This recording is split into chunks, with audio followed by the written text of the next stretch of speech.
ॐ नमो भगवते वासुदेवाय। ॐ नमो भगवते वासुदेवाय। ॐ नमो भगवते वासुदेवाय। यः स्वानुभावम् अखिलं श्रुतिसारमेकम् आध्यात्मदीपम् अतितीर्षितां तमोऽन्धम् संसारिणां करुणयः पुराणगुह्यम् तं व्याससूनम् उपयामि गुरुमुनीनाम्। नारायणं नमस्कृत्य नरं चैव नरोत्तमं देवीं सरस्वतीं व्यासं ततो जयमुदीरये। श्रवणतां स्वकथा कृष्ण पुण्यश्रवण कीर्तिनः हृदयन्तस्तो हि अभद्राणि विदुनोति सुहृतसताम्। नष्टप्रायेषु अभद्रेषु नित्यं भागवत सेवया भगवती उत्तम श्लोके भक्तिर्भवति नैष्टिकी। श्रवणतः श्रद्धया नित्यं गृणतश्च स्वचेष्टितम् कालेन नातिदीर्घेण भगवान् विशते हृदि। कृष्णाय वासुदेवाय देवकी नंदनाय च नंदगोपकुमाराय गोविंदाय नमो नमः। जय श्री कृष्ण चैतन्य प्रभु नित्यानंद श्री अद्वैत गदाधर श्रीवासादि गौर भक्त वृंद। हरे कृष्णा कृष्णा कृष्णा हरे हरे, हरे राम राम राम हरे हरे। हरे कृष्णा कृष्णा कृष्णा हरे हरे, हरे राम राम राम हरे हरे। हरे कृष्णा कृष्णा कृष्णा हरे हरे, हरे राम राम राम हरे हरे। हरे कृष्णा। सभी भक्तों का स्वागत है प्रातःकालीन श्रीमद् भागवतम के सत्र में। और बहुत ही विशेष जो है हमारा इम्पोर्टेंट टॉपिक का डिस्कशन चल रहा है, जिसमें परीक्षित महाराज के प्रश्नों का उत्तर दिया जा रहा है श्रील सुखदेव गोस्वामी के द्वारा। परीक्षित महाराज ने प्रश्न पूछा था कि दोबारा जो धारणा लगानी है वो कैसी धारणा लगानी है ना। यथा, यत्र और यादृशी। यथा मीन्स किस प्रकार की धारणा लगानी है, यत्र मीन्स किस पर धारणा लगानी है, और यादृशी मीन्स धारणा का स्वरूप कैसा होना चाहिए, धारणा कैसी होनी चाहिए। तो यह डिस्कशन हो रहा है हमारा अभी के पार्ट में। कल हमने श्लोक क्रमांक 23 को लिया था। मैंने बताया था यथा का उत्तर फर्स्ट लाइन में दिया जा रहा है और यत्र का उत्तर सेकंड लाइन में और श्लोक नंबर 24 में दिया जाएगा। तो कल हमने श्लोक क्रमांक 23 को लिया था, जिसमें जितासनो जित श्वासो जित संगो जितेंद्रिय, यह बताया गया है कि कैसी होनी चाहिए, किस प्रकार की धारणा होनी चाहिए। धारणा में क्या होना चाहिए, जित आसन, आसन को व्यक्ति जीते। ऐसा नहीं है कि बेचारा हिल डुल रहा है, बैठ ही नहीं पा रहा ठीक से एक जगह, कभी इधर बैठ रहा है कभी उधर बैठ रहा है, नहीं। धारणा के लिए हमको एक स्थान में एकाग्रचित होकर बैठना पड़ेगा। जित श्वासो, अपनी सांसों को जीतना पड़ेगा, है ना। मतलब ऐसा नहीं है कि सांसें अत्यधिक फास्ट चल रही हैं या अत्यधिक स्लो चल रही है ना। बहुत जरूरी है सांसों को कंट्रोल में नियमित करना। जित संगो, आदमी संग के चक्कर में ना रहे, है ना। धारणा करनी है, मतलब हम तो जनरली जो भक्त हैं वो तो चैंटिंग करते हैं, तो चैंटिंग के दौरान उनको संग के बारे में ज्यादा सोचना नहीं चाहिए। मोबाइल का संग ना करें, पति पत्नी का संग ना करें, बच्चों का संग ना करें, अन्य अन्य कार्यों का संग ना करें। संग करें केवल कृष्ण के नाम का। जब चैंटिंग करें तब कृष्ण के नाम पे ही हमारा एकाग्र चित्त से ध्यान होना चाहिए और कहीं ध्यान नहीं होना चाहिए। और जित इंद्रिय, जितेंद्रिय मीन्स जो इंद्रियां हैं हमारी, मन और 5 इंद्रियां जो है उनको भटकने ना दें, उनको वापस से पकड़ के दोबारा चैंटिंग में लेके आए। जो नाम बोल रहे हैं उसी को सुनने की कोशिश करें, मन को उसी में लगाने की कोशिश करें, प्रयास करें। यद्यपि ये थोड़ा सा मुश्किल कार्य होता है, लेकिन बार बार करने से मन लगेगा। कम से कम जो बोल रहे हैं उसको अच्छे से सुने। तो जब सुनते हैं तो हमारा मन वहीं पे रहता है जो हम कार्य करने का प्रयास करते हैं। सुनने का प्रयास करेंगे कानों से तो मन का क्या काम करेगा कि मन सुनने की कोशिश करेगा कि क्या बोला जा रहा है। तो जो बोले उसको सुने, ये बहुत ज्यादा जरूरी है। और मन को कहीं भटकने ना दे। पुत्र पुत्री, है ना, समाज, धन संपत्ति, चाय पकौड़ा, छोले भटूरे, जो भी है, पिज्जा, बर्गर, इसमें मन को भटकने ना दे, है ना। चैंटिंग कर रहे हैं, पता लगा खुशबू आ रही है, वाह वाह वाह, ये तो कुछ खाने की खुशबू आ रही है और चैंटिंग चल रही है, तो ये सब नहीं चलेगा, है ना। यद्यपि इसको रोक नहीं सकते हैं, लेकिन हमको प्रयास यही करना है, मन को कहाँ लगाना है, केवल चैंटिंग में ही लगाना है और कहीं नहीं लगाना है। और सेकंड लाइन में कहते हैं स्थूले भगवतो रूपे, तो भगवान के स्थूल रूप का स्मरण करना। जो स्थूल है मीन्स कौन सा, यह विराट जगत जो भगवान का स्थूल रूप बताया गया है।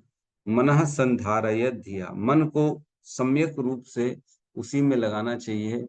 और बुद्धया मीन्स निश्चयात्मक बुद्धि से हमें मन को भगवान के स्थूल रूप में लगाना चाहिए। जो भक्त होते हैं वो भगवान का दिव्य रूप देखते हैं, लेकिन जो दिव्य रूप नहीं देख पाते हैं, जिनकी बुद्धि अभी संसार में भौतिकवादी में फंसी हुई है, वो भगवान का स्थूल रूप देख पाते हैं, है ना। वो विग्रह भी देखेंगे तो कैसा देखेंगे, अरे ये तो मूर्ति के समान, ये तो मूर्ति है भगवान की, कोई बात नहीं। तो ठीक है, चलो मूर्ति ही देख लो, लेकिन देखो और ये कोशिश करो स्मरण करने की, ये तो भगवान है।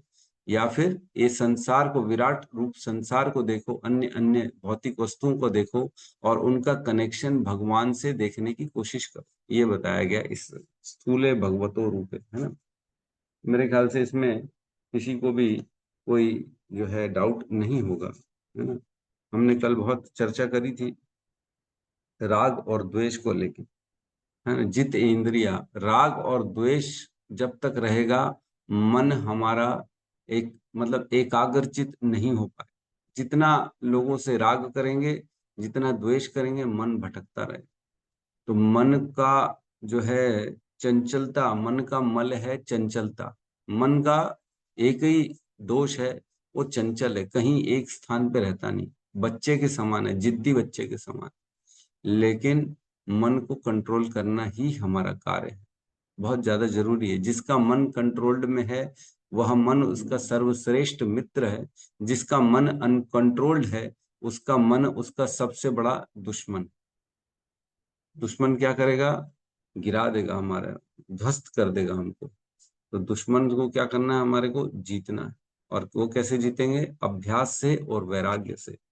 अभ्यास करना है और वैराग्य करना है। जो जो गुरुओं द्वारा बताया जाता है उनका अभ्यास करना है, और जो जो गुरुओं द्वारा बताया जाता है उनका त्याग करना है। तभी हम मन को कंट्रोल कर पाएंगे, अदरवाइज नहीं कर पाएंगे।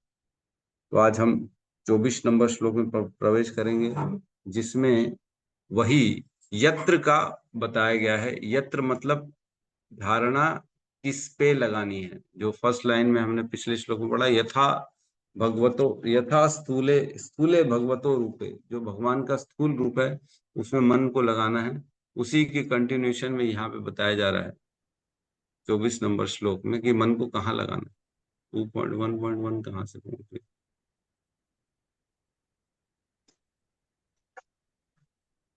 ठीक है, क्लियर है। जी प्रभु जी। ठीक है, तो श्लोक क्रमांक 24, अध्याय 1, स्कंद 2, ईश अनुभूति का प्रथम सोपान।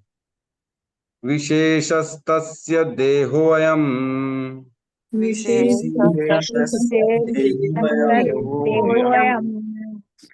स्थविस्तश्च स्थवीयसाम्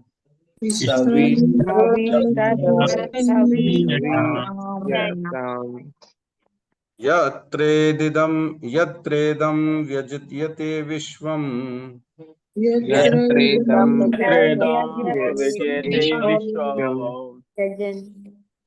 भूतं भव्यं भवच्च सत्।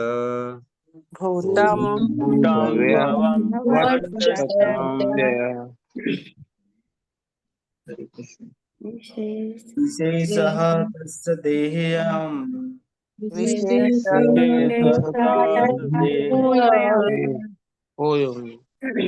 तविष्टः च स्तवीयसाम्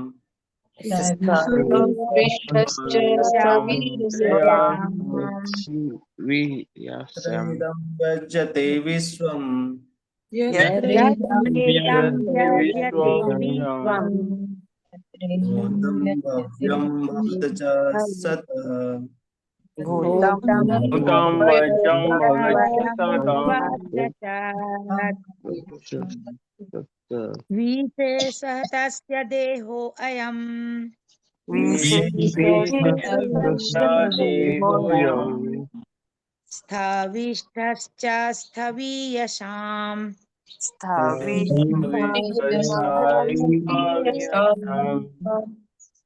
यत्रेदं व्यजते विश्वम् विश्वम् भूतं भव्यं भवच्च सत् भूतं भव्यं भवच्च सतम्। हरे कृष्ण। विशेषतस्य देहोऽयम् विशेषस्य देहोऽयम् स्थविष्टश्च स्थवीयसाम्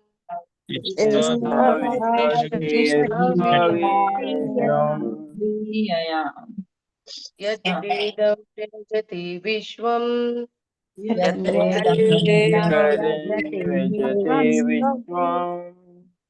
भूतं भव्यं भवच्च सत् भूतं भव्यं भवच्च सतम्।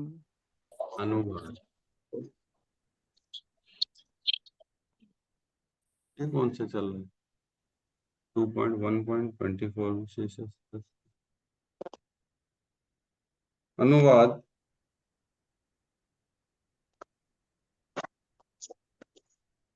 ये ठीक है मेरे, हाँ यही है ना, मेरा बुक में अलग दिख रहा है इसलिए मैं कंफ्यूज हूँ। बुक में लिखा है घटनाओं से भरे संपूर्ण भौतिक जगत का कि यह विराट अभिव्यक्ति परम सत्य का व्यक्तिगत शरीर है, जिसमें ब्रह्मांड के भौतिक काल के फल रूपी भूत वर्तमान तथा भविष्य का अनुभव किया जा सकता है। और इसमें लिखा है संपूर्ण व्यवहार जगत की यह विराट अभिव्यक्ति परम सत्य का साक्षात शरीर है, जिसमें ब्रह्मांड के भूत वर्तमान एवं भविष्य का अनुभव किया जाता है। ओम अज्ञानतिमिरन्धस्य ज्ञानांजन शलाकया चक्षुरुन्मिलितं येन तस्मै श्री गुरुवे नमः। श्री चैतन्य मनोभीष्टं स्थापितं येन भूतले स्वयं रूपः कदा मह्यं ददाति स्वपदान्तिकम्। वन्देऽहं श्रीगुरु श्रीयुतपदकमलं श्रीगुरून् वैष्णवांश्च श्रीरूपं सागरजातं सहगण रघुनाथान्वितं तं सजीवं साद्वैतं सावधूतं परिजनसहितं कृष्ण चैतन्य देवं श्रीराधा कृष्ण पादान् सहगण ललिता श्री विशाखान्वितांश्च। हे कृष्ण करुणा सिंधु दीनबंधु जगतपते गोपेश गोपिका कांता राधा कांत नमस्तुते।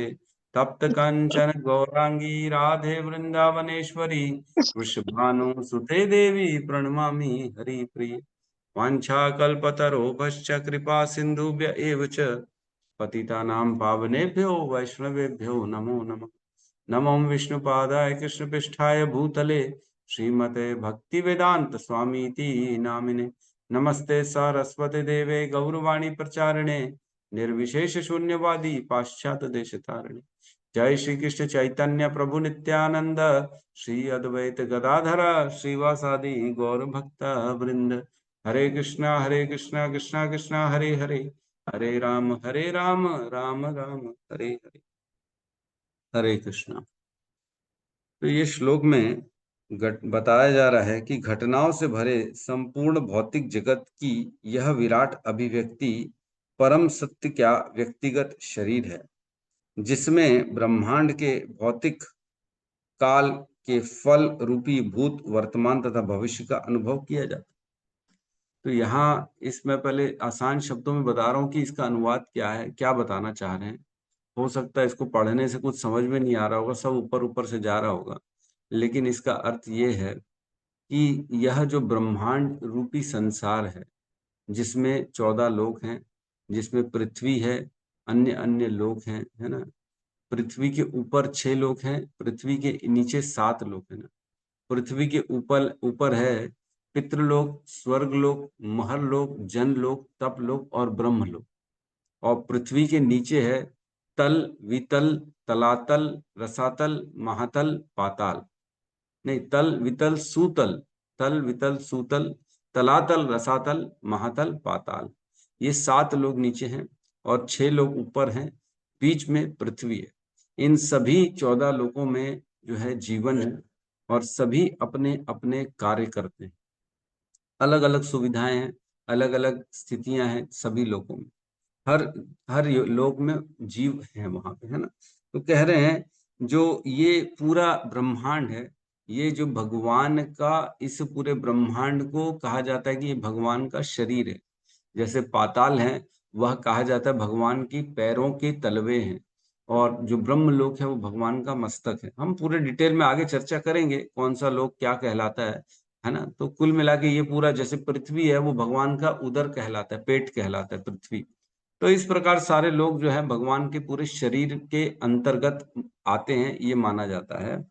तो इन सभी लोकों में जो भगवान का विराट स्वरूप है, विराट शरीर है, इन सभी भौतिक जगत में जो भी ये ब्रह्मांड के अंतर्गत आते हैं, वह अपने सारे कार्य इस 14 लोकों में संपन्न करते हैं, जिसको पास्ट, भूतकाल में, वर्तमान में और भविष्य में अनुभव किया जा सकता।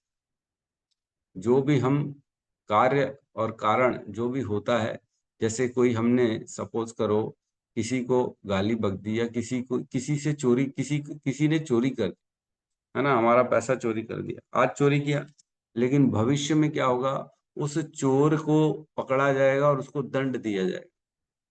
तो कारण हो गया चोरी और इफेक्ट आ गया उसका, उसको दंड मिला, है कि नहीं। चोरी किया तो दंड मिलेगा ही मिलेगा। तो ये सभी चीजों को एक्सपीरियंस इन 14 लोकों में किया जाता है, भूत में, वर्तमान में और भविष्य में। वर्तमान में चोरी करी तो भविष्य में उसको सजा मिलेगी, है ना। भूतकाल में चोरी करी थी तो वर्तमान में आज उसको पनिशमेंट मिल रही है, हम देख सकते पनिशमेंट मिल रही है।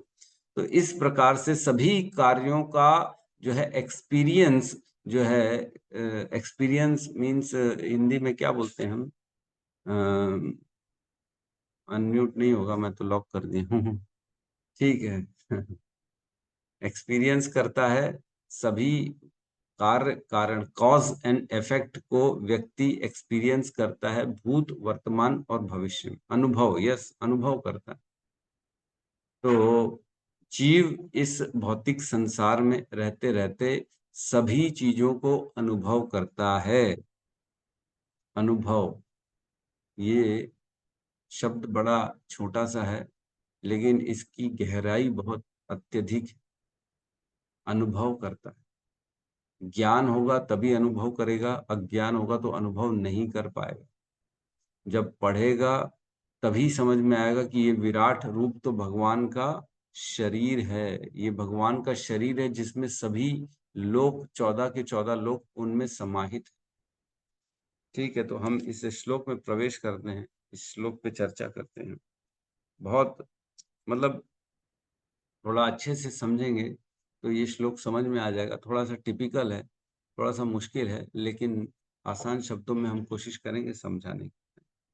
तो यहाँ पे क्या है, यत्र का अर्थ इस श्लोक में बताया जा रहा है। 3 प्रश्न पूछे थे, यथा, यत्र और यादृशी। यथा मतलब कि किस प्रकार जो है हमको धारणा करनी है। यत्र मीन्स किस पे धारणा करनी है, और यादृशी मीन्स धारणा का स्वरूप क्या होना चाहिए। तो यत्र का यथा का अर्थ हमने कल पढ़ लिया, 4 बताए, जित श्वासो, जित आसनो, है ना, और क्या था, जित श्वासो, जित आसनो, जित संगो और जितेंद्रिय। ये 4 चीजें बताई गई थी जिससे हम अपने किस प्रकार धारणा करनी है, किस पर धारणा, कैसी धारणा करनी है। तो ये 4 प्रकार से हम धारणा, हमको ये चारों चीजों को ओबे करते करते, फॉलो करते करते धारणा करनी। और किस पे धारणा करनी है तो कल बताया था, स्थूले भगवते रूपे, भगवान का जो स्थूल रूप है, तो हम यह जो श्लोक पढ़ रहे हैं बेसिकली ये अष्टांग योगों के लिए बताया गया था सुखदेव गोस्वामी के द्वारा, लेकिन हम इसमें भी भक्ति तत्व ढूंढ के भक्ति के बारे में चर्चा कर रहे थे कि अगर ऐसा बताया गया तो भक्तों को क्या करना। यद्यपि ये योगियों के लिए है, योगियों के लिए उत्तर बताया जा रहा है कि योगियों को किस प्रकार भगवते स्थूले रूपे मीन्स जो ये भौतिक संसार है, ये जो ब्रह्मांड है, उसको देख के भगवान का स्मरण करना चाहिए। संसार में हर चीज को देख के उसका लिंक भगवान से जोड़कर स्मरण करेंगे तो जो भौतिकवादी है, जो भगवान को नहीं मानते, वह भी धीरे धीरे अपने चित्त को शुद्ध कर लेंगे और उनको यह ज्ञान धीरे धीरे उनके चित्त में प्रवेश करना चालू हो जाएगा। धीरे आगे चल के भविष्य में वो भी भगवान के दिव्य रूप का दर्शन कर सकेंगे, है ना। हम लोग मंदिर में भगवान का दिव्य रूप का दर्शन करते हैं कि स्थूल रूप का दर्शन करते हैं? एक सेकंड में खोल ही देता हूँ सबका। यस, अनम्यूट कर सकते हैं। मंदिर में हम भगवान का स्थूल रूप का दर्शन करते हैं कि दिव्य रूप का दर्शन करते हैं? यस, दिव्य गौतम रूप बुद्ध, का दर्शन करते हैं। गौतम बुद्ध हरे प्रभु जी कृष्ण बताइए। शरीर को हम दर्शन करते हैं प्रभु जी। कौन सा दिव्य रूप का? स्थूल स्थूल प्रभु जी। स्थूल रूप का। और रितिका माता जी आप? प्रभु जी मेरे ख्याल से स्थूल रूप का, पर वो देखने वाले पर निर्भर करता है। कोई स्थूल रूप का भी दर्शन करता है और कोई दिव्य रूप का भी दर्शन करता है। वो मेरे ख्याल हाँ से सामने वाले पर निर्भर करता है कि वो हाँ, भगवान को कैसे देखता है। ये बहुत अच्छा उत्तर दिया माता जी ने कि देखने वाले की दृष्टि है कि वो स्थूल रूप का दर्शन कर रहा है कि दिव्य रूप का दर्शन कर रहा है। भगवान जो मंदिर में हैं वो यद्यपि दिव्य हैं, है ना, दिव्य हैं। वह दृष्टि, अगर व्यक्ति भगवान को भगवान नहीं मानता तो वो स्थूल रूप का दर्शन करता है, लेकिन जो भगवान को भगवान मानता है कि नहीं नहीं ये तो संपूर्ण ब्रह्मांड नायक है, तो वो दिव्य रूप का दर्शन करता है। तो जो भक्त जो ये ज्ञान जानते हैं वह दिव्य रूप का दर्शन करते हैं कि ये भगवान स्वयं भगवान हैं। ये हमारे जैसे जैसे दिख रहे हैं, प्रतिमा नहीं, ये साक्षात ब्रजेंद्र नंदन है। ये तो साक्षात नंद के पुत्र ब्रजेंद्र नंदन है, ये प्रतिमा थोड़ी है। ऐसा दर्शन करते हैं जो भक्त होते हैं। लेकिन जो भौतिकवादी होते हैं वो भगवान के स्थूल रूप का दर्शन करते हैं। ठीक है, भगवान तो वहां रहते हैं, ये तो खाली उनकी एक ठो जो है ना, एक पिक्चराइजेशन है। ये उनका, ये भक्तों का, कुछ लोगों का ऐसा सोचना है कि भगवान ऐसे हैं। ये ऐसा विचार करते हैं कौन? भौतिकवादी लोग, जो भले पढ़े लिखे क्यों ना हो, बड़े समझदार क्यों ना हो, भले क्यों ना बहुत ज्यादा आईएएस किया हो, कलेक्टर किया हो, जज बन गया हो, बहुत बड़ा बड़ा आदमी क्यों ना हो, लेकिन उसे आध्यात्मिक ज्ञान के मामले में शून्य है ना। वो लोग क्या सोचते हैं, ये तो भगवान की एक कॉपी है, भगवान थोड़ी है, भगवान तो अपने धाम में रहते हैं, यहाँ क्यों आएंगे भाई। कई लोग ऐसा सोचते, कई लोग ऐसा सोचते नहीं नहीं भगवान तो हर कहीं है, ये मूर्ति वूर्ति तो ऐसे ही है। तो उनके लिए क्या है, अगर वो आके दर्शन भी कर लेंगे तो भी धीरे धीरे वो पवित्र होना चालू हो जाएंगे। लेकिन जो निराकारवादी हैं, जो भगवान को मानते ही नहीं है, उनको क्या करना है, उनको भगवान के इस विराट रूप, जो भगवान का 14 लोकों का ब्रह्मांड है, जो भौतिक संसार दिख रहा है, उसको देख के भगवान का प्रति स्मरण करना है। कम से कम ये तो मान रहे हैं ना कि सूर्य का प्रकाश या बादल या ये जो आकाश दिख रहा है ये भगवान है। कई लोग ऐसा मानते हैं नहीं नहीं भगवान तो केवल एक छत्र छाया है जो हमारे ऊपर ये आकाश के रूप में बैठी हुई है। तो ठीक है, आकाश को देख के ही भगवान का स्मरण करो, जो कि स्थूल रूप है भगवान। जो भी भौतिक पदार्थ को देखकर भगवान के प्रति अगर स्मरण बने, तो वैसे भी ये पूरा संसार तो भगवान का ही अभिव्यक्ति है। भगवान ने ही इस संसार को जो है बनाया है। और भगवान हम जानते हैं कि प्रधान पहले बनता है, फिर महातत्व, फिर प्रकृति, फिर भगवान उसमें जो है दृष्टिपात करते हैं, तब यह प्रकृति बनती है। तो इस पे मैं चर्चा करूंगा। काफी लोग नए हैं, उनको पता नहीं होगा कि ये क्या बोल रहे हैं, प्रधान महतत्व क्या है। तो हम अभी चर्चा करेंगे, कल कल वाले श्लोक में चर्चा करेंगे। कहने का मतलब है ये पूरा संसार भगवान की शक्ति से ही बार बार सृजित होता है और विनष्ट होता है ना। भगवत गीता में हमने पढ़ा हुआ है 9वें अध्याय में, यह बार बार मेरी सृष्टि से उत्पन्न होता है और विनष्ट होता है। तो यह संसार को देख के मात्र अगर कोई भगवान का स्मरण करता है कि ठीक है, यहाँ नहीं है भगवान, सितारों में है शायद भगवान, चांद में है शायद भगवान, चाहे पृथ्वी भगवान के द्वारा बनाई गई है, ऐसा भी सोच ले, या ये भी सोच ले कि जो है बारिश भगवान कराते हैं, ये भी सोच ले, या सूर्य उदय हो रहा है अस्त हो रहा है ये भगवान की शक्ति से हो रहा है, ये भी सोच ले, तो भी वह धीरे धीरे धीरे धीरे भगवान के प्रति जाएगा और वह धीरे धीरे एक दिन उसका चित्त शुद्ध होगा और भगवान के दिव्य रूप का वो दर्शन कर पाएगा। ठीक है, हमने कल परसों भी बताया था, जब भी मंदिर जाएं हमें ऐसा भाव लाना है कि ये साक्षात ब्रह्मांड के नायक हैं जो यहाँ पे आए हुए हैं मंदिर में, यह भाव हमारे हृदय में रखना है। तो फिर ये जो भगवान सामने दिख रहे हैं ये स्थूल कैसे हो जाएंगे? स्थूल मीन्स जड़ चीजों से बना हुआ है ना। स्थूल मीन्स जो हम पंच तत्व से हम बने हैं वही तत्वों से बने स्थूल है ना, जिसमें पृथ्वी तत्व होता है, जल तत्व होता है, अग्नि तत्व होता है, आकाश तत्व होता है और वायु तत्व होता है। इसको स्थूल बोला जाता है। और सूक्ष्म उसको बोला जाता है जो दिखता नहीं है, जैसे मन, बुद्धि, अहंकार, ये दिखते नहीं है, इसको सूक्ष्म कहा जाता है। तो स्थूल मीन्स जो दिख रहा है बेसिकली, तो वो स्थूल दिख तो रहा है लेकिन वो है क्या? भगवान का प्रतिमा दिव्य है, वो स्थूल नहीं है। दिख रही है जरूर स्थूल, जिसकी दृष्टि जैसी प्रभु की सृष्टि वैसी है ना, उसको वैसे ही दिखता है। जिसकी जैसी दृष्टि प्रभु की सृष्टि भी उसको वैसी दिखती है। चोर को हर आदमी में चोर ही दिखता है, भक्त को हर आदमी में भक्त दिखता है ना। जो दारू पीने वाला रखता है उसको लगता है हर आदमी दारू पीता है ना, ऐसा रहता है बेसिकली। तो यहाँ पे हम इस श्लोक में वापस से प्रवेश करते हैं। इस श्लोक में कह रहे हैं विशेषस्तस्य देहो अयम, ये जो विशेष साकार रूप है, विशेष तस्य देह अयम मीन्स समस्त जो ये विशेष जो साकार अपरोक्ष जगत ब्रह्मांड, अपरोक्ष मीन्स वह ब्रह्मांड जो हम पूरी आंखों से नहीं देख सकते है ना। पूरा ब्रह्मांड कौन देख सकता है? कोई नहीं देख सकता, लेकिन यह साकार रूप में भगवान की अभिव्यक्ति है। ये पूरा ब्रह्मांड हमने पढ़ा है ना, इसलिए हम मानते हैं कि ये जो पूरा जगत है, जो ब्रह्मांड है, विशेष तस्य, एक होता है विशेष और एक होता है निर्विशेष।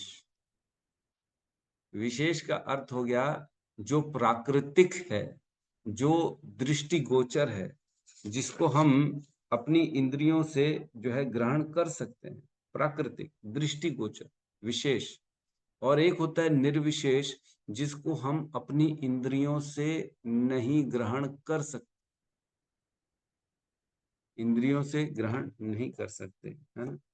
तो भक्ति रसामृत सिंधु का एक श्लोक आता है जिसमें कहते हैं कि व्यक्ति अपनी स्थूल इंद्रियों से भगवान को नहीं ग्रहण कर सकता। उसमें आता है अतः श्री कृष्ण नाम आदि न भवेद ग्रहायम इंद्रिय सेवोन्मुखे ही जीवाधो स्वमेव स्फुरत याद।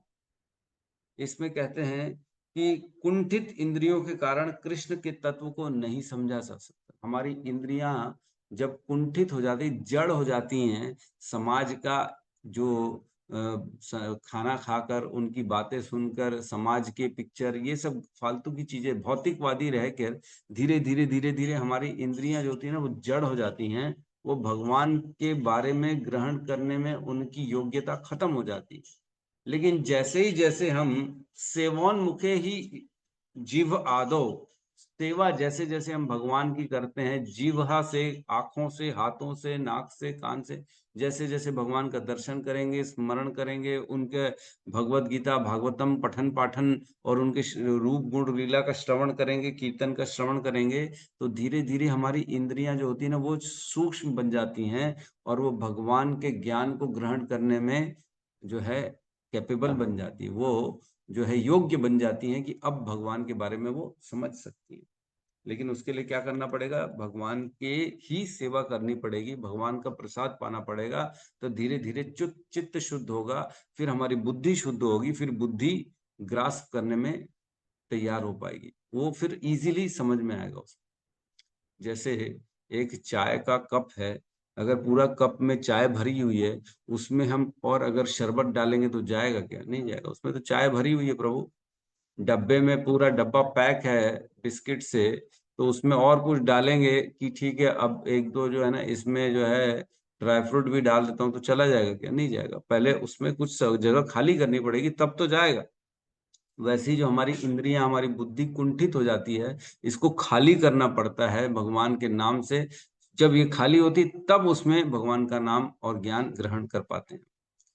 तो एक होता है विशेष और एक होता है निर्विशेष। विशेष मीन्स जो देखिए दृष्टि गोचर है इंद्रियों से वह जगत, और एक निर्विशेष होता है जिसको हम देख नहीं सकते, है ना। तभी कहते हैं भगवान को कई बार निर्विशेषवादी, वो ग्रहण इंद्रियों से ग्रहण करने लायक नहीं है भगवान, हम इंद्रियों से नहीं ग्रहण कर सकते, तो इसके लिए निर्विशेष। और विशेष मीन्स जिसको इंद्रियों से हम देख सकते हैं, सुन सकते हैं, समझ सकते हैं। तो यहाँ कह रहे हैं विशेषस्तस्य देहो अयम, जो ये दृश्य जगत है, जो ब्रह्मांड है, ये उनका, तस्य मीन्स उनका, देहो अयम उनका देह है, इनका कृष्ण का शरीर है, यह दृष्टि गोचर जगत जो विशेष है, मीन्स जो इंद्रियों से देखा जा सकता है, ग्रहण किया जा सकता है, ये पूरा ब्रह्मांड बेसिकली, है ना। नदी नादे तालाब पहाड़, है ना, ये सारी चीजों को हम देख सकते हैं। ये क्या है? भगवान का देह ओयम, भगवान का शरीर रूप है ना, उस परमात्मा का शरीर है, यह माना जा रहा है। स्थविष्टश्च स्थवीयसाम, ये बहुत इंपॉर्टेंट वर्ड है। स्थविष्टश्च स्थवीयसाम मीन्स यह जो स्थूल शरीर है, जो पदार्थ से बना है, भगवान का स्थूल शरीर जो पदार्थ से बना है, ये समस्त स्थूलों में सबसे ज्यादा स्थूल है। स्थवीय साम मीन्स सभी स्थूलों में सबसे ज्यादा स्थूल। कुछ समझ में आ रहा है? इस संसार में सब स्थूल चीजें जो हैं हम देखते हैं, इनमें सबसे ज्यादा स्थूल क्या है? कह रहे हैं भगवान का शरीर। जैसे हमारा शरीर है, हमारा शरीर में अगर हम बोलें, हमारा किडनी हमारे शरीर के अंदर है ना, किडनी एक अलग पार्ट है लेकिन है तो शरीर के अंदर ना। हमारी आंखें कहाँ है? हमारे शरीर के अंदर ही है ना। हमारा मुख कहाँ है? शरीर के अंदर ही है ना। वैसे ही ये पूरा जगत ब्रह्मांड जो है, ये भगवान के शरीर के अंदर है। स्थूलों में सबसे ज्यादा स्थूल क्या है? भगवान है। समझ में आ रहा है कि नहीं आ रहा है? ये सब थोड़ा सा मुश्किल चीज है, लेकिन पूरा पूरा जगत जो है भगवान के शरीर के अंदर है, ये मान लो, है ना। पूरा जगत, तो हम भी भगवान के शरीर के अंदर हो गए। तो जब हम भगवान के शरीर के अंदर है, तो हमको जो ये दृष्टि दिख रही है, ये पहाड़ जंगल, ये पृथ्वी, ये मंगल, ये सूर्य, ये चंद्र, ये भी कहाँ हो गए? भगवान के शरीर के अंदर हो। तो जो स्थूल चीजें हमको दिख रही हैं, वो उनमें सबसे बड़े स्थूल कौन है? कृष्ण है। सभी स्थूल उस महास्थूल के अंदर बैठे हुए हैं, अंदर विराजमान। ये तो समझ में आ गया होगा मेरे ख्याल से। जैसे आलू है, वो समोसे के अंदर ही होगा ना, है कि नहीं? है कि नहीं? छोटा सा आलू है, वो समोसे के अंदर है, तो जब समोसा देंगे तो बोलेंगे प्रभु आलू कहाँ है? तो बोले अरे इसी के अंदर तो है आलू। तो वैसे ही हम सब जो हैं, ये दृश्य जगत, वो पूरे के पूरे भगवान के अंदर है। समस्त स्थूलों में सबसे बड़ा स्थूल कौन है? कृष्ण, है ना। पदार्थों में सबसे अधिक स्थूल, जिसमें समग्र सारे स्थूल पदार्थ ऑलरेडी मतलब उसके अंदर समाहित हैं, शामिल हैं, इसलिए उन्हें विशाल, सबसे बड़ा स्थूल कहा जा रहा है यहाँ पे। स्थविष्टश्च स्थवीयसाम, मतलब स्थूल रूप में भौतिक तथा समस्त पदार्थों का समन्वय उन्हीं के अंदर है। सबसे बड़े स्थूल वही है। जैसे हम जानते हैं कि जब यशोदा मैया कृष्ण का मुख खोली, तो उसमें उनको पूरा ब्रह्मांड दिख गया। मतलब पूरा का पूरा ब्रह्मांड कहाँ है? कृष्ण के शरीर के अंदर है। और उस पूरे ब्रह्मांड में कौन है? हम भी उसी ब्रह्मांड में हैं। उनमें एक ब्रह्मांड, जिस एक ब्रह्मांड में हम रहते हैं, उस एक ब्रह्मांड में 14 लोक हैं, और वो 14 लोक में एक पृथ्वी है, और एक पृथ्वी के देश में हम रहते हैं। तो ये सारा का सारा ब्रह्मांड कृष्ण के अंदर है, तो हम भी कृष्ण के अंदर हुए कि नहीं हुए? तो जो हमको दृश्य जगत दिख रहा है, वो स्थूल का स्थूल, जो भी स्थूल दिख रहा है, चाहे आयरन की बड़ी बड़ी माइंस क्यों नहीं दिख रही हो, लेकिन वो सब कृष्ण के अंदर है, उनके शरीर के। स्थूलों में सबसे ज्यादा स्थूल वही है। तो प्रभु कृष्ण के अंदर हैं, तो कृष्ण स्वयं इस जगत में कैसे आ जाते हैं? प्रश्न उठ सकता है, वो स्वयं कैसे आ जाते हैं इस जगत में? आते हैं कि नहीं आते? तो वो उनकी शक्तियां हैं, वो कुछ भी कर सकते हैं, वो तो ब्रह्मांड के नायक। तभी तो मार्कंडे ऋषि ने, जब उनके पास मार्कंडे ऋषि ने भगवान की जो है पूजा करी, और उनको बोला भगवान मैं आपकी माया को देखना चाहता हूँ, तो भगवान ने बोला ठीक है भाई, लेकिन परेशान मत होना। फिर बोले ठीक है। तो जब मार्कंडे ऋषि एक बार तपस्या कर रहे थे, तो उन्होंने देखा कि इतना बारिश हुआ, इतना बारिश हुआ, पूरा का पूरा संसार जलमग्न हो गया। अब वो, क्योंकि वो मर नहीं सकते थे, तो वो तो जीवित थे, वो देखे वो इधर उधर पानी में परेशान हो रहे हैं बेचारे। तब उन्होंने देखा दूर एक वृक्ष है, उसके नीचे एक छोटा सा शिशु जो है ना, वो लेटा हुआ है, और वह वटस्य पत्रस्य, वट के पत्र के ऊपर लेटा हुआ है ना। वह शिशु के पास जाते हैं, देखते हैं वो शिशु को तो कोई फर्क ही नहीं पड़ रहा, इतना जलमग्न हो गया पूरा संसार।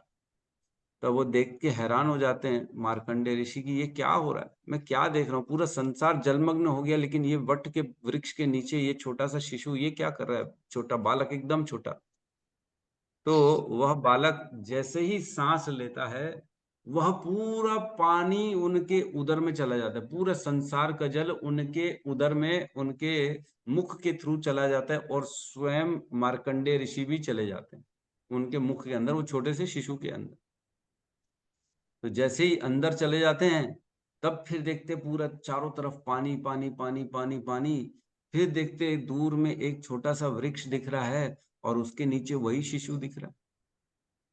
फिर परेशान हो जाते हैं मार्कंडे ऋषि, अरे ये मैं क्या देख रहा हूँ, मुझे भ्रमित हो रहा हूँ, कुछ समझ में नहीं आ रहा।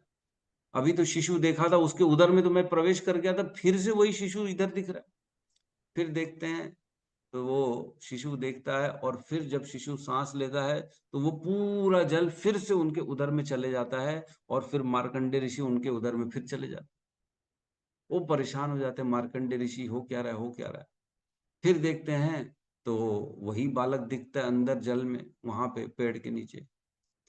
तो फिर वो परेशान हो जाते हैं, और फिर वो प्रणाम करते हैं, हे भगवान मैं भ्रमित हो रहा हूँ, ये माया आपकी जो है ना, मुझे समझ में नहीं आ रही।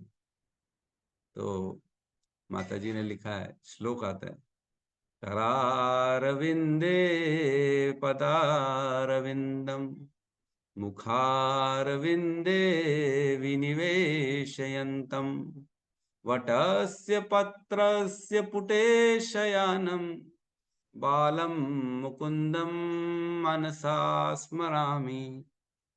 तो वो क्या बोलते हैं, ये मुकुंद के जो बालक है, बालक स्वरूप जो भगवान है, इनका स्मरण करता हूं मैं।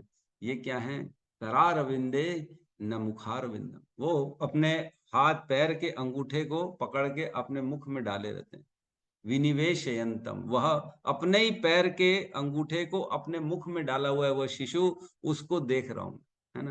करार विंदे न पदार विंदम मुखार विंदे विनिवेशयंतम, वो उन्होंने मुख में अपने पैर के जो है जो अंगूठे को उन्होंने अपने मुख में डाला, मुखार विंदे विनिवेशयंतम वटस्य पत्र से, जो वट का, जो पीपल का पत्ता है, उस पे लेटे हुए हैं। पुटे शयानम, उसी पेड़ के नीचे वट के पत्र के में लेटे हुए हैं, और बालम मुकुंदम मनसा स्मरामि, ऐसे मुकुंद बालक का मैं स्मरण करता हूँ। तो भगवान जो है वो कुछ भी कर सकते हैं, तो भगवान के मुख में पूरा ब्रह्मांड आ सकता है, और भगवान भी ब्रह्मांड के अंदर आ सकते हैं। भगवान के अंदर अनेक ब्रह्मांड है, एक ब्रह्मांड नहीं, अनेक अनेक ब्रह्मांड हैं, और उन्हीं ब्रह्मांडों में से हम एक हैं, और हमारे सामने साक्षात भगवान भी आ जाते हैं। तो कुछ भी हो सकता है भगवान के साथ, है ना। भगवान के साथ ये हमको ये नहीं करना चाहिए प्रश्नोत्तरी, अरे ऐसा कैसे बता दिया प्रभु जी, ऐसा थोड़ी होता है, वो बच्चा है, वो तो बड़ा है, हम बड़े हैं। जो अपना लॉजिक, अपनी बुद्धि से हम ये सब चीजें नहीं समझ सकते। तो यहाँ कह रहे हैं स्थविष्टस्य स्थवीयसाम, समस्त समस्त स्थूलों में सबसे ज्यादा स्थूल कौन है? भगवान, और सभी स्थूल उनके अंदर समाहित हुए हैं। तो एक श्लोक आता है जिसमें कहते हैं अणोर अणियान महतो महियान आत्मस्य जंतो निर्हितो गुह्याम तम क्रंतु पश्यति वीत शोकः धातु प्रसादान महिमान आत्मनः। मीन्स वे सूक्ष्म से भी अत्यंत सूक्ष्म हैं और बड़े से भी बहुत बड़े। सूक्ष्म से भी सबसे सूक्ष्म है, और जो बड़े से बड़ा दिख रहा है उससे भी बड़ा कौन है? कृष्ण। पर ब्रह्म परमात्मा इस जीव की हृदय रूप गुफा में छिपे हुए हैं। और वो कौन है? वो हमारे हृदय रूपी गुफा में छिपे हुए। अणो रणियान महतो महियान, है ना। तो भी जीव उनकी ओर देखता नहीं, तो भी हम क्या करते हैं? उनकी ओर देखते नहीं, हम तो केवल संसार की ओर देखते हैं, है ना। तो मोहवश हम भोगों में भूल जाते हैं। इसी कारण जीव अपने जीवन व्यर्थ नष्ट कर देता है। इसी कारण हम पूरा अपना जीवन नष्ट कर देते हैं। क्यों? क्योंकि हम भगवान के खाली संसार को देख रहे हैं, लेकिन भगवान जिसने इस संसार को बनाया है उसको नहीं देख रहे। बहुत बड़ी तकलीफ। दृष्टि का एंगल बदलना पड़ेगा। जिसे देखना है उसे देखना पड़ेगा, ना कि इस संसार में सुख और दुख को देखना। केवल इसी में खेल रहे। अब देखो, वही चाइना आज से कुछ साल पहले हमारा दुश्मन था, आज चाइना दोस्त बन गया। क्या हो गया भैया ऐसा? मतलब कोई परमानेंसी नाम की चीज नहीं है। अपना अपना, पराया पराया, ऐसा कुछ नहीं। जब समय आया तब दोस्त, जब समय आया तब दुश्मन। वही दोस्त दुश्मन। फिर लड़ाई हुई थी 1965 में, चाइना के साथ लड़ाई हुई थी। उनके और हमारे भयंकर लोग मारे गए थे, वो भूल गए, आज दोस्त हो गए, आज एक दूसरे के साथ दोस्ती कर ली। तो ये संसार में होता रहेगा। कोई बिछड़ेगा, कोई बनेगा। कभी किसी से द्वेष होगा, कभी किसी से राग होगा, प्रेम होगा, फिर बदल जाएगा प्रेम, फिर राग में दुश्मनी बन जाएगी, फिर दुश्मन दोस्त बन जाएंगे, फिर प्रेम हो जाएगा। लेकिन इसमें अपना समय नष्ट नहीं करना, क्योंकि समय जो है ना, ये माया तो चाहती है केवल इसी में नष्ट कर लो। इसी में कभी आदमी लगा पड़ा हुआ है, अरे आज वो हमारे बारे में ये सोचते हैं, हमारे बारे में, वो आज हमारे लिए तो बहुत अच्छे हैं प्रभु, हमको तो उनसे दोस्ती करनी। अरे वो आज दोस्त है लेकिन कल दुश्मन बन जाएगा, तो क्या कर लोगे? केवल संसार में हम प्रेम लगा रहे हैं, है ना। केवल सांसारिक लोगों से प्रेम कर रहे हैं और कृष्ण से व्यवहार कर रहे हैं, फॉर्मेलिटी कर रहे हैं। लेकिन करना क्या है? कृष्ण से प्रेम करना है और संसार से व्यवहार करना है। और करते हम उल्टा है। हम संसार से प्रेम कर रहे हैं, ओ ये तो मेरा है, अरे ये तो मेरा दुश्मन है, ओ इसको तो मैं छोड़ ही नहीं सकता। अरे अपना तुम्हारा कोई है ही नहीं। अशाश्वतम, जो आज अपना है वो कल पराया होना ही है, निश्चित है, लिखा हुआ है। कौन सा संबंध इस संसार में है जो हमेशा के लिए एक समान रहा है? चाहे माता पिता का ले लो, चाहे पति पत्नी का ले लो, चाहे पुत्र पुत्री का ले लो, किसी का भी ले लो, कोई संबंध हमेशा एक समान नहीं रहता। उसमें खटास मिठास, ऊपर नीचे, तनाव सब आता रहता। तो इसमें फंसना नहीं है, ये तो आता जाता रहेगा, है ना। हमको कहाँ फंसना है? कृष्ण में फंसना है, अपनी मति को वहां लगाना। तो यहाँ कह रहे हैं स्थविष्टस्य स्थवीयसाम, है ना। उसके बाद कह रहे हैं यत्रेदम व्यज्यते विश्वम, यत्रेदम व्यजते विश्वम। तो यत्रेदम मीन्स इस देह के अंदर जो भगवान का विश्व रूप, विराट रूप रूपी इस ब्रह्मांड है, इस देह के अंदर यत्र इदम, इसके अंदर व्यज्यते विश्वम, इसके अंदर व्यज्यते, हम एक्सपीरियंस कर रहे हैं, सुख दुख का अनुभव कर रहे हैं। अपने पराया का अनुभव कर रहे हैं, ऊपर नीचे, लाभ हानि, मेरा तेरा, अच्छा बुरा, गोरा काला, लाल पीला, इन सब का क्या कर रहे हैं? एक्सपीरियंस कर रहे हैं केवल इस संसार के अंदर, जो कि भगवान के शरीर का एक छोटा सा हिस्सा है। विश्वम, ये जो विश्व है, ये जो संसार है, इसको शरीर के अंदर हम एक्सपीरियंस कर रहे हैं। कैसे एक्सपीरियंस कर रहे हैं? तो कह रहे हैं भूतम भव्यम भवच्च सतः, मीन्स भूतकाल में, वर्तमान काल में और भविष्य काल में इसको हम एक्सपीरियंस कर रहे हैं। सत का अर्थ क्या हो गया? सत का अर्थ होता है कार्य, सारे कार्यों को हम एक्सपीरियंस कर। एक होता है कार्य और एक होता है कारण। कार्य और कारण, इसकी हमने थ्योरी समझी है भगवत गीता के 13वें अध्याय में। 13वें अध्याय के श्लोक क्रमांक 13 में कहते हैं, है ना, भगवत गीता 13.13 कहते हैं, उसमें भगवान कहते हैं, अब मैं तुम्हें ज्ञेय के विषय में बतलाऊंगा, जिसे जानकर तुम नित्य ब्रह्म का आस्वादन कर सकोगे। यह ब्रह्म या आत्मा जो अनादि है और जो मेरे अधीन है, इस भौतिक जगत के कार्य कारण से परे स्थित है।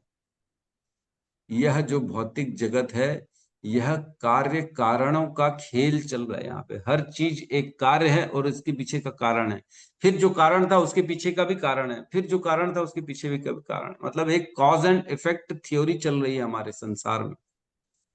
तो बोलेंगे प्रभु आप क्या बोल रहे हो, कुछ समझ में नहीं आ रहा कुछ समझ में नहीं आ रहा है, तो हम उसको आसान शब्दों में समझाएंगे। इस भौतिक दृश्य जगत में आज सपोज करो बारिश हो रही है, तो बारिश होने के पीछे का कारण क्या है? बादल।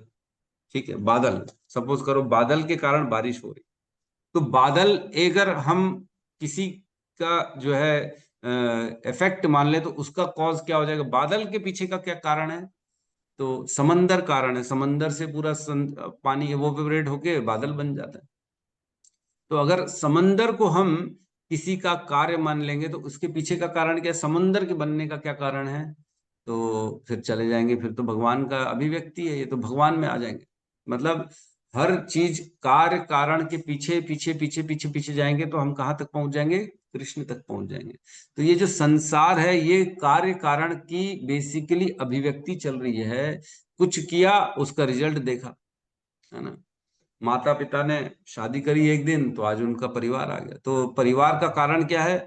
माता पिता की शादी, है ना। माता पिता की शादी का कारण क्या है? उनके माता पिता की शादी, क्योंकि वो ही नहीं होते तो वो इस संसार में कैसे आते? तो उनके माता पिताजी की शादी के, शादी का कारण क्या? उनके माता पिताजी की शादी। तो इस प्रकार ऐसे पीछे पीछे पीछे जाएंगे तो सीधा हम कहाँ पहुंच जाएंगे? ब्रह्मा जी तक। क्योंकि सृष्टि के सबसे पहले जीव कौन थे? ब्रह्मा। जिनको उत्पन्न किन्होंने किया? कृष्ण ने किया। तो फाइनली कहाँ पहुंच जाएंगे हम? कृष्ण तक पहुंच जाएंगे। लेकिन इस संसार की कार्य कारण वाली जो थ्योरी है, वही हमको दिखती है। कार्य कारण कर्तृत्व प्रकृतिर हेतु उच्यते। कार्य कारण कर्तृत्व प्रकृतिर हेतु उच्यते, पुरुष सुख दुखा नाम हेतुर उच्यते। एक और श्लोक है 13.21, उसमें कहते हैं ये जो प्रकृति होती है, ये कार्य और कारण की हेतु कहलाती। हेतु मीन्स कारण है। कार्य कारण कर्तृत्व हेतुर प्रकृति उच्यते, पुरुष सुख दुखा नाम भोक्तृत्व हेतु उच्यते। जो सुख दुख का कारण है वह पुरुष मीन्स हम जो है जीव हैं, ये भोक्तृत्व हेतु उच्यते। वही भोग के कारण, हम हमारे सुख दुख के कारण कौन है? हम है। और हमारे बेसिकली कार्य और प्रकृति सारे कार्य कारण की हेतु कहलाती है। 13.21, इसमें हमने बहुत चर्चा करी थी cause and effect theory. Suppose करो हम जो है पैसा कमाते हैं, ठीक है। पैसा क्यों कमाते हैं? अगर हम इसको इफेक्ट मान लें, कार्य समझते हैं कि पैसा हम कमा रहे हैं, तो क्यों करते हैं? ताकि हम अपनी जरूरतों को पूरी कर सकें। तो जरूरतों को पूरी क्यों करना है? ताकि हमने जो इच्छाएं बनाई हैं उसको पूरी कर सके। इच्छाएं क्यों बनी है? क्योंकि मन है। मन क्यों है? क्योंकि कृष्ण ने यह संसार बनाया। अपरा प्रकृति, भगवान कहते हैं ना, है ना, भूमि रापो अनल वायु खम मनो बुद्धि रेव च अहंकार इति में भिन्ना प्रकृति अष्टधा। ये 8 प्रकार की अपरा प्रकृति, ये मेरी शक्ति से बनी है, जिसमें भूमि रापो अनल वायु 5 तत्व हो गए, और अहंकार मन बुद्धि ये सब भगवान की प्रकृति है। अपरा प्रकृति, तो मन कहाँ से आ गया? भगवान से। तो ऐसे किसी भी कॉज एंड इफेक्ट थ्योरी में जाएंगे तो हम कहाँ चले जाएंगे? पीछे जाते जाते जाते जाते एक दिन कृष्ण में पहुंच जाए। जैसे पंखा चल रहा है, पंखा क्यों चल रहा है? क्योंकि बिजली है। बिजली क्यों है भाई? बिजली इसलिए क्योंकि बिजली में सब स्टेशन है जहां से बिजली जनरेट हो रही है। बिजली कैसे जनरेट हो रही है? वो हाइड्रो, जैसे नदी गिरती है, वो व्हील को घूमता है, इसलिए जाके बिजली बन जाती है। नदी क्यों गिर रही है भाई? क्योंकि पानी है उसमें। पानी कहाँ से आया भाई? अब ये तो भगवान की शक्ति से आया पानी। तो धीरे धीरे हम ऐसे हर कॉज एंड इफेक्ट में जाएंगे, जो भी हमारे जीवन में चल रहा है, अच्छा बुरा। कपड़ा पहना है भाई, क्यों पहना है? कहाँ से है कपड़ा? तो जैसे जाएंगे धीरे धीरे धीरे पीछे पीछे जाते जाते कृष्ण में चले जाएंगे। तो कॉज एंड इफेक्ट थ्योरी से परे कौन है? भौतिक संसार कॉज एंड इफेक्ट थ्योरी से अंडर है उसके, लेकिन इससे परे कौन है? केवल कृष्ण है और आत्मा है। आत्मा का कोई कारण नहीं है और कृष्ण का कोई कारण। ये कार्य कारण से पीछे हैं, इनका कोई कारण नहीं है। आत्मा शाश्वत है, कृष्ण शाश्वत। अपरा, एक होता है परा और एक अपरा। परा मीन्स जो श्रेष्ठ, परे है, उत्कृष्ट। तो हमारा शरीर कार्य कारण से परे है, परंतु आत्मा, हमारा शरीर कार्य कारण के अंतर्गत आता है। ये शरीर क्यों मिला है? 5 तत्व से मिला है। हमारे माता पिता ने संग किया, बच्चा हुआ तो शरीर मिल गया, जो भी XYZ। लेकिन आत्मा का कोई कारण नहीं, आत्मा इन सबसे परे। तो क्या कई लोग बोलते हैं जैसे कृष्ण से विष्णु आए, है ना, कृष्ण से विष्णु आए और कृष्ण से बलराम आए, तो क्या बलराम कार्य कारण से परे हैं कि उनके पीछे का कारण कृष्ण है? बता सकता है कोई? भगवान के जो एक्सपेंशंस होते हैं, भगवान के जो अवतार होते हैं, वामन अवतार हो गया भगवान का, प्रभु श्री राम का अवतार हो गया, या विष्णु का अवतार हो गया, या बलराम जी हो गए, ये सब कार्य कारण के परे हैं कि कार्य कारण के अंतर्गत है? ऐसा कहता है ना, कृष्ण के कारण ही बलराम जी आए, तो बलराम जी के कारण कृष्ण हो गए। तो ये बलराम जी कार्य कारण के अंदर हो गए कि नहीं हो गए? कोई बताएगा क्या?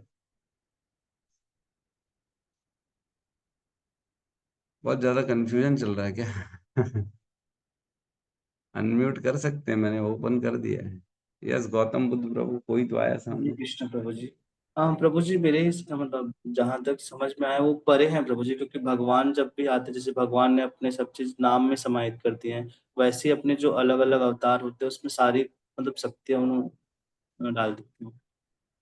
यस, भगवान की जो शक्ति है, भगवान बलराम और कृष्ण तत्व के हिसाब से तो समान है ना। तत्व भगवान का ही है उनके अंदर भी, इसलिए वो कार्य कारण से परे हैं। उनको यद्यपि बोला ऐसा जाता है कि अरे भगवान से प्रकट हुए, भगवान के एक्सपेंशन है, भगवान से ही निकले हैं, लेकिन है तो भगवान, वो तत्व की दृष्टि से सेम है, इसलिए उनको कार्य कारण से परे रखा गया, है ना। तो ये बड़ा, थोड़ा सा बहुत सूक्ष्म ज्ञान है, जो यद्यपि काफी लोग नए हैं, जिनको ये कुछ भी समझ में नहीं आएगा, उनके हो सकता है ऊपर से चला जा रहा हो, लेकिन अब क्या करें, हमको तो सिखाना पड़ेगा, बताना पड़ेगा, जो आया है टॉपिक उस पर डिस्कशन तो करना पड़ेगा, है ना। तो हम सब सारे कार्य कारण कैसे एक्सपीरियंस करते हैं?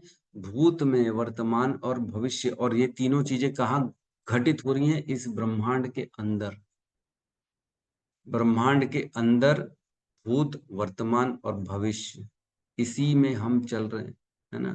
भगवान कहते हैं अर्जुन को, बहुनी में व्यतीतानि जन्मानि तव च अर्जुन तान्य अहम वेद सर्वाणि न तम वेद परंतप। हे अर्जुन, तुम्हारे और मेरे अनेक अनेक जन्म हो चुके हैं, तुम किसी को नहीं जानते हो, लेकिन मैं सबको जानता हूं। कार्य कारण, जन्म का क्या कारण हो गया? हमारे पुराने कर्म, अनेक अनेक हमने कर्म किए, इसके कारण बार बार बार बार बार बार जन्म हो, फिर वही काम करते हैं, फिर उन काम को भोगने के लिए फिर दूसरा जन्म आता है, फिर उनको भोगते भोगते जन्म मिलता है, फिर दूसरे नए कार्य करते हैं, उनको भोगने के लिए फिर जन्म मिलता है। इसी में चल रहा है कार्य कारण कार्य कारण। एक योनि मिली क्योंकि हमने वो इच्छा करी, फिर दूसरी योनि मिली क्योंकि हमने उसकी इच्छा करी, फिर तीसरी योनि मिली क्योंकि हमने इच्छा करी। ऐसे लाखों लाखों योनियों में केवल भ्रमण कर रहे हैं हम, क्योंकि इच्छा कर रहे हैं। कार्य कारण, एक इच्छा करी तो उसके कारण भगवान ने योनि प्रदान कर दी, एक काम किया उसके कारण सुख और दुख आ गए, फिर एक इच्छा करी उसके कारण राग द्वेष उत्पन्न हो गया, फिर राग द्वेष के कारण ईर्ष्या करी, दुश्मनी करी, दोस्ती करी, फिर उसके कारण नए कर्म हो गए, नई योनि आ गई। केवल ये चले जा रहा है। नदी जैसे बहती है ना, बहती जाती कहीं रुकती नहीं है, वैसे ही ये बह रहे हैं हम केवल कार्य और कारण के बीच में। हमारा पूरा समय, हमारी अनेक अनेक योनियां, हमारे अनेक अनेक कार्य, हमारे अनेक अनेक इच्छाएं खाली इसी में लगी हुई हैं, बहे जा रहे हैं, बहे जा रहे हैं। कभी ठहराव नहीं हो रहा जीवन में, कभी रुका नहीं, कभी 2 पल के लिए सोचा नहीं कि ये हो क्या रहा है मेरे जीवन। क्या ये तो चलता चला जाएगा? आज दोस्ती, कल दुश्मनी, कल फिर दोस्ती, फिर दुश्मनी। जैसे मैंने इंडिया पाकिस्तान का बता दिया, इंडिया चाइना का बता दिया, आज दोस्ती कल दुश्मनी, फिर दोस्ती फिर दुश्मनी। ये तो चलता जाएगा। इसके बारे में अगर आज हम अपना समय निकाल लेंगे और पेपर में केवल यही पढ़ेंगे, अरे आज तो चाइना हमारा दोस्त हो गया, आज इसके साथ ये हो गया, ये खुल गई, और उसके साथ ये आदान प्रदान हो रहा है, इंपोर्ट एक्सपोर्ट हो रहा है, हमारा मिलिट्री का एक दूसरे के साथ सहयोग हो गया है, हमारा अच्छा दोस्त बन गया है, हम मिलके लड़ेंगे अमेरिका से, हम मिलके ये करेंगे, विश्व में शांति लाएंगे। ये तो चलता रहेगा। ये कभी रुकेगा क्या? आज दोस्त है कल दुश्मन हो जाएगा, फिर क्या करोगे? फिर नई बात करे, अरे हमारे साथ धोखा कर दिया, हमारे साथ दुश्मनी कर दिया, हमारी जमीन में घुसाया, हमको बम फोड़ दिया, हमारे साथ व्यापार में घाटा कर दिया, बहुत बेकार है, पीठ में छुरा घोंप दिया, ये कर दिया। ओ, और लोगों सोचो पूरा जीवन इसमें दे रहे हैं अपना, पूरा जीवन इसी में लोग, कई लोग दे रहे हैं। इकोनॉमिक्स पढ़ रहे हैं जी हम तो, आज की डेट में क्या जरूरी है इस संसार में, और रिलेशनशिप पढ़ रहे हैं हम, इंटरनेशनल बिजनेस पढ़ रहे हैं हम, इंटरनेशनल रिलेशनशिप पढ़ रहे हैं। आज जो पढ़ रहे हो वो तो स्थिति कल बदल जाएगी, फिर क्या करोगे? जो पढ़ा वो तो सब बेकार हो गया। फिर नई पढ़ाई, फिर नए रिलेशन, फिर नए समाज, फिर नए दोस्त, इसमें फंसे रहेंगे तो अपने बारे में कब सोचेंगे? ये तो चलता रहेगा, जीवन मृत्यु, जीवन मृत्यु, फिर नया शरीर, फिर माँ के गर्भ में जाना पड़ेगा, फिर पढ़ना पड़ेगा, फिर बड़े होंगे, फिर नए तरीके से परिवार, नए सिरे से धन संपत्ति, जॉब, नए सिरे से फिर ABCD, डॉक्टर बनना है, कलेक्टर बनना है, इंजीनियर बनना है, फिर कार्य कारण चलेगा, फिर जो कर्म किया उसको भोगना पड़ेगा, फिर भोगते भोगते नए कर्म करेंगे, फिर नए कर्मों के कारण नई योनियां मिलेगी, फिर एक दिन मर जाएंगे, फिर दोबारा योनि मिलेगी, इसमें चलते चले जाएंगे। रुकना है, थोड़ा सा रुक के शांत होके चित्त में ये विचार को लाना है कि कब तक आखिर निकलना है कि नहीं इससे बाहर, कब तक? कभी कुत्ते के शरीर में, कभी बिल्ली के शरीर में, कभी चूहे के शरीर में, कभी गाय के शरीर में, कभी सांप के शरीर में, कभी मछली के शरीर में। इतनी बार हम जा चुके हैं, और जाना है क्या? और जाएंगे तो फिर फंस जाएंगे। दोबारा जब मनुष्य योनि होगी तब याद थोड़ी रहेगा ये सब। पता नहीं फिर कब और कहाँ कैसी स्थिति में जन्म मिल जाए। पाकिस्तान जैसे देश में जन्म मिल जाए, अफगानिस्तान जैसे देश में जन्म मिल जाए, जहाँ अध्यात्म का नामो निशान नहीं, जहाँ ये ज्ञान ही नहीं है कि जन्म मृत्यु हो रही है।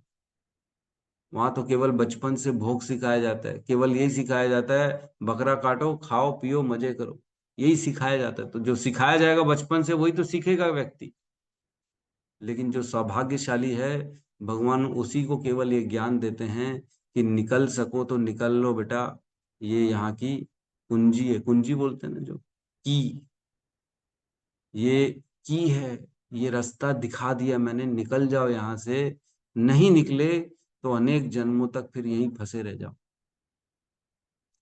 एक हमारे गुरुदेव कहते हैं, मैं नाम भूल रहा हूँ उनका, वो कहते हैं अनेक योनियां हमने माया की सेवा में दे दी, लेकिन अगर एक योनि केवल कृष्ण की सेवा में दे देंगे तो हम आने वाले अनेक योनियों से बच जाएंगे। कितनी कितनी योनियां हमने केवल और केवल माया को उनकी सेवा में दे दी, लेकिन एक एक जीवन, खाली आज इस जीवन को अगर हम भगवान की सेवा में दे देंगे तो आने वाले एक अनेक योनियों से हम बच जाएंगे। तो ये हमको प्रश्न करना है अपने आप से। एक रेस चल रही है जैसे, है ना, भक्ति चारू स्वामी महाराज बोलते हैं, यस। तो एक रेस चल रही है ना, समाज में।